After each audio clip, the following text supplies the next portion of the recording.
जब किसी के यहाँ छापा पड़ता है और भारी भरकम रकम मिलती है तो तुरंत एक्शन लेते हुए उसे जेल भेजा जाता है। जज उस पर फैसला सुनाते हैं। लेकिन जरा सोचिए कि जब किसी जज के यहाँ नोटों का अंबार मिले और उसे सजा देने के बजाय उसका ट्रांसफर कर दिया जाए तो आप भला कानून पर कैसे विश्वास करेंगे? जी हाँ, दरअसल ये सवाल हाईकोर्ट के वकीलों से लेकर संसद में नेता उठा रहे हैं। आइए बताते हैं आपको कि पूरा मामला क्या है। 14 मार्च को होली वाली रात जस्टिस वर्मा के लुटियंस दिल्ली स्थित सरकारी आवास में आग लगने की खबर मिलती है। जस्टिस यशवंत वर्मा तब घर पर नहीं थे, दिल्ली से बाहर गए हुए थे। उनके परिवार के सदस्यों ने आग बुझाने के लिए फायर ब्रिगेड से मदद मांगी। दिल्ली फायर डिपार्टमेंट ने तत्काल एक टीम को जज के घर भेजा। इसके बाद मीडिया में जो खबरें आईं, उससे हंगामा मच गया। जस्टिस वर्मा के सरकारी बंगले में आग बुझाने के दौरान भारी मात्रा में कैश देखा गया। कहा जा रहा है कि ये कैश करीब 15 करोड़ का था। जिसके बाद 20 मार्च को सुप्रीम कोर्ट की चीफ जस्टिस संजीव खन्ना ने कॉलेजियम की बैठक बुलाई, जिसके बाद इस मामले में हंगामा बढ़ता गया। इस बैठक में जस्टिस वर्मा का ट्रांसफर इलाहाबाद हाई कोर्ट में किए जाने का प्रस्ताव लाया गया। साथ ही दिल्ली हाई कोर्ट के चीफ जस्टिस को इस मामले की जांच सौंपी गई। लेकिन मामले में एक ट्विस्ट आया। जस्टिस वर्मा के ट्रांसफर के खिलाफ आवाज उठने लगी और यह आवाज किसी और ने नहीं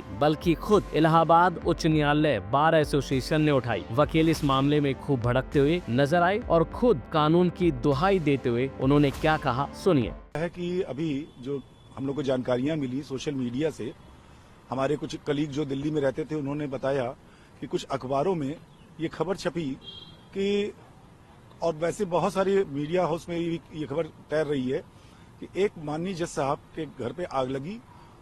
जब फायर ब्रिगेड की टीम और पुलिस की टीम वहां पर पहुंची तो उन्होंने उसमें उनको वहां से कैश, बहुत बड़ी मात्रा में एक कैश जो है वो एक अलमारी से बरामद हुआ।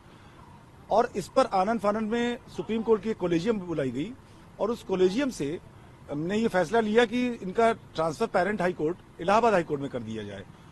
हमारा इस पर सख्त ऐतराज है।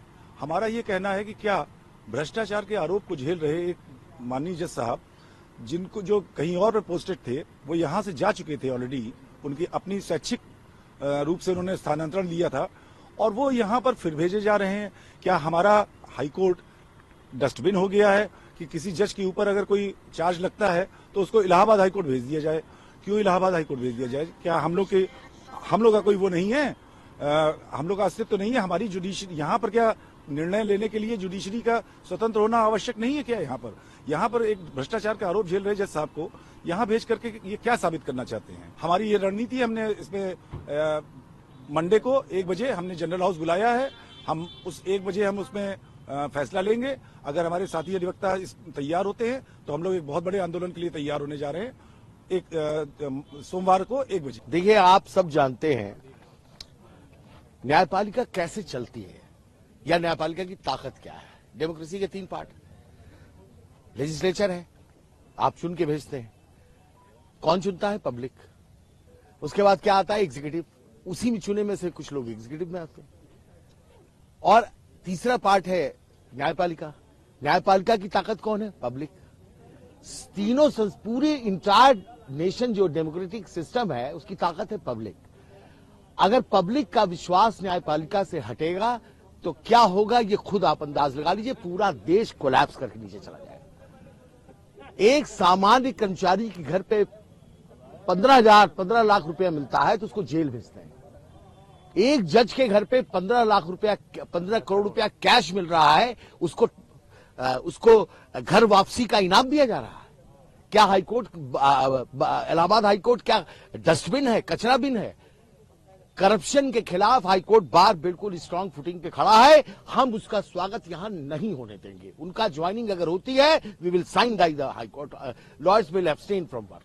अब इस मामले में दूसरा ट्विस्ट सुनिए। दिल्ली का फायर डिपार्टमेंट जज के घर किसी नकदी मिलने से इनकार कर रहा है। इस मामले में अतुल गर्ग ने कहा कि 14 मार्च की रात 11:30 बजे कंट्रोल रूम को जस्टिस वर्मा के आवास पर आग लगने की सूचना मिलती है। दमकल की 2 गाड़ियों को तुरंत मौके पर भेजा गया। रात करीब 11:43 पर गाड़ियां मौके पर पहुंची। आग स्टेशनरी और घरेलू सामान से भरे एक स्टोर रूम में लगी थी, जिसको काबू करने में फायर फाइटर्स को करीब 15 मिनट लगे। आग बुझाने के तुरंत बाद हमने घटना की सूचना पुलिस को दी। हमारे अग्निशमन कर्मियों को आग बुझाने के दौरान कोई नकदी नहीं मिली। जाहिर है कि ये मामला न्यायपालिका में पारदर्शिता और जवाबदेही पर सवाल उठा रहा है। कॉलेजियम का ये फैसला जजों की साख बचाने की दिशा में पहला कदम माना जा रहा है। अगर जांच शुरू हुई तो पता चलेगा कि नकदी का स्रोत क्या था और क्या इसमें कोई गलत काम शामिल था। तो वहीं इस मामले में अभी तक जस्टिस वर्मा की ओर से कोई भी बयान सामने नहीं आया है। इस मामले में आने वाले दिनों में क्या अपडेट होगी, ये देखने वाली बात होगी। अभी के लिए फिलहाल इतना ही। बाकी अपडेट पाने के लिए बने रहिए हिंद फर्स्ट के साथ। इस तरह की और वीडियोस देखने के लिए हमारे YouTube चैनल को सब्सक्राइब करें, बेल आइकन दबाना ना भूलें। यदि आप हमारा ये वीडियो Facebook पर देख रहे हैं तो पेज को लाइक और फॉलो